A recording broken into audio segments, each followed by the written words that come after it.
उत्तर प्रदेश के यशस्वी मुख्यमंत्री श्री योगी आदित्यनाथ जी को मेरा प्रणाम। मैं पंकज मिश्रा, मदरसा आधुनिक शिक्षक। मुख्यमंत्री महोदय जी, आज मैं बड़ी आशा और उम्मीद के साथ ये वीडियो संदेश बना रहा हूँ। मैं इस वीडियो संदेश में समस्त 22,000 मदरसा आधुनिकीकरण शिक्षक और उनके परिवार की आशाएं टिकी हुई है। आपकी तरफ आशा भरी निगाहों से 22,000 शिक्षक परिवार देख रहा है और आपसे मैं एक निवेदन करना चाहूँगा कि अगर मेरी ये वीडियो आप तक पहुँचती है तो कृपया करके इन मदरसा आधुनिकीकरण शिक्षकों के जीवन को तबाह होने से बचा लीजिए, क्योंकि 8 साल हो गए हम लोगों को तनख्वाह नहीं मिल पाया है और हम लोगों की स्थिति काफ़ी दयनीय हो चुकी है। ना हम लोगों को राज्यांश मिला और ना केंद्रांश मिला। अब ये सूचनाएं मिल रही हैं कि एडेड मदरसों में नई भर्ती की जाएगी और पुराने शिक्षकों को दरकिनार कर दिया जाएगा। तो मुख्यमंत्री महोदय जी, आपसे मैं एक बार पुनः निवेदन करना चाहूँगा कि इन मदरसा आधुनिकीकरण शिक्षकों की दीनहीन दशा को समझें। ये भी आपके प्रदेश के ही रहने वाले हैं, ये कहीं अलग से नहीं आए हैं और अभी तक ये उन मदरसों में पढ़ा रहे थे जो मान्यता प्राप्त मदरसे थे। भारत रत्न स्वर्गीय अटल बिहारी वाजपेयी जी के सपनों को साकार कर रहे थे और आपने एक नारा दिया था कि पासमानदा समाज के उत्थान के लिए हमारी सरकार काम जरूर करेगी। उन्हीं पासमानदा समाज के बच्चों को हम लोग मुफ्त में शिक्षा दे रहे थे और वो भी बिना किसी भेदभाव के, और हम लोगों को आज तक पैसा नहीं दिया गया। जो हम लोगों ने मेहनत किया है उस मेहनत का भी पैसा हम लोगों को नहीं दिया गया और ना स्कीम को आगे बढ़ाया गया। भारत सरकार के द्वारा संचालित ये स्कीम उत्तर प्रदेश की सरकार भी अपना अंश दे रही थी, वो भी बंद कर दिया, भारत सरकार ने भी बंद कर दिया। अब हम लोग ये उम्मीद रख रहे हैं, जैसा कि आपके विभाग के मंत्री जी ने कहा था, श्री दानिश आज़ाद अंसारी साहब ने, कि मुख्यमंत्री जी ने हम लोगों को भेजा है और ये कहा है कि जा करके इन आधुनिकीकरण शिक्षकों से बता दीजिए कि आपको दोबारा हमारी सरकार बनते ही नियमितीकरण आपका कर दिया जाएगा। सबसे पहला काम यही होगा। लेकिन मुख्यमंत्री महोदय जी, फिर 2 साल बीत गए, तीसरा साल लगने को है, लेकिन अभी तक हम लोगों की समस्या का समाधान नहीं हो पाया। आए दिन नए नए मोड़ आ रहे हैं और हम लोगों को अपने हक से वंचित किया जा रहा है। ये कहीं ना कहीं हम लोगों के ऊपर ये अत्याचार किया जा रहा है। हम लोगों की इस पीड़ा को आप समझने का प्रयास करें। आप एक योगी हैं, आपके नेतृत्व में उत्तर प्रदेश की जनता रोज नए नए ऊंचाइयां छू रही है। उत्तर प्रदेश का नाम पूरे देश में सबसे अग्रणी है और मैं जिस ज़िले से आता हूं उस ज़िले में समस्याओं के समाधान में ये दूसरा नंबर आया है पूरे यूपी में।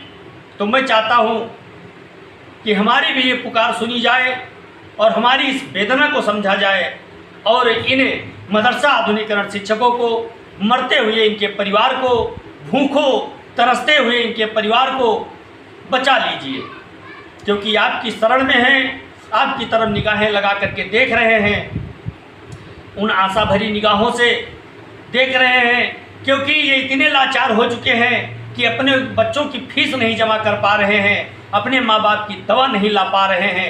यहाँ तक कि अगर किसी मार्केट में चले जाएं और हरी सब्जी लेने की इनकी इच्छा हो तो वो मन महसूस करके वापस चले आते हैं, सब्जी नहीं लाते हैं। मुख्यमंत्री महोदय जी, आप इन शिक्षकों की पीड़ा को समझने का प्रयास करें और जल्दी से जल्दी हमारी योजना, अगर आप योजना नहीं चलाना चाहते हैं तो हम लोगों को किसी भी विभाग में समायोजित कर दें, जिससे हमारा परिवार भी भुखमरी के कगार पर जो खड़ा हुआ है उससे बच सके और आपके तरक्की का हम लोग गुणगान कर सकें और दिल खोल करके आपके साथ रहें और आपके कर कमलों में हम निवेदित पेश करते हैं, एक निवेदन करते हैं कि इन आधुनिकीकरण शिक्षकों को भूखों मरने से बचा लीजिए, क्योंकि आप एक मुख्यमंत्री हैं और उत्तर प्रदेश देश का सबसे बड़ा प्रदेश है और हमारा प्रदेश रोज रोज नई नई ऊंचाइयां छू रहा है। लेकिन इसी प्रदेश में एक तबका ऐसा भी है, एक विभाग ऐसा भी है कि उसमें पढ़ाने वाले शिक्षक भूखों मर रहे हैं। मुख्यमंत्री महोदय जी, बड़ी पीड़ा है, किससे कहूँ। रोज ताने सुनने को मिलते हैं, हम लोगों की रोज ठिठोलियाँ उड़ाई जाती हैं और हम लोग हिंदी, अंग्रेजी, गणित, विज्ञान, सामाजिक विज्ञान की शिक्षा देते हैं।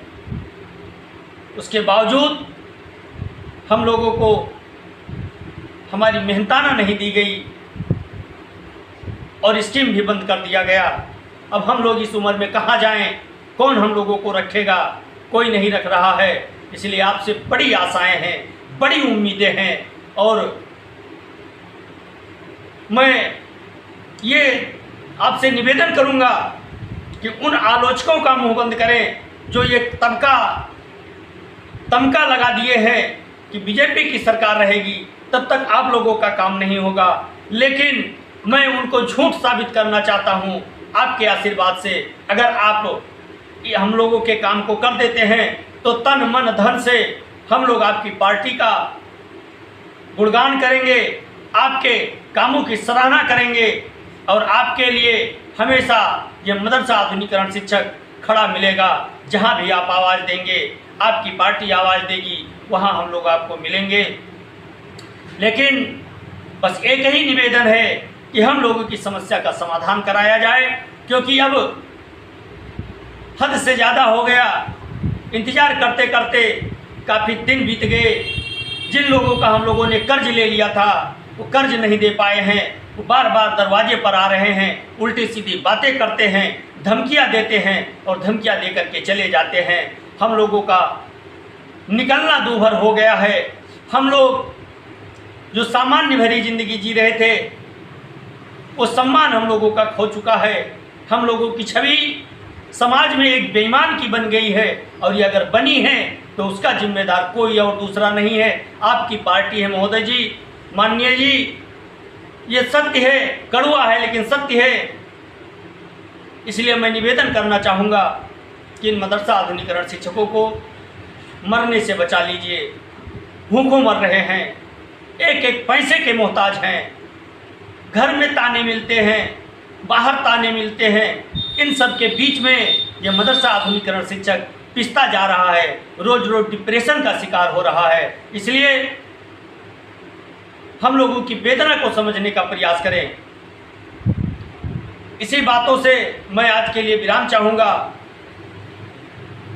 मैं पुनः आपके चरणों में प्रणाम निवेदित करते हुए एक बार फिर आशा भरी उम्मीदों से इस वीडियो संदेश को मैं बनाया हूं और मैं उम्मीद करता हूं कि हमारे इस वीडियो संदेश आप तक पहुंचेगा और आप हमारी समस्या का समाधान करेंगे। जय हिंद, जय भारत, भारत माता की जय।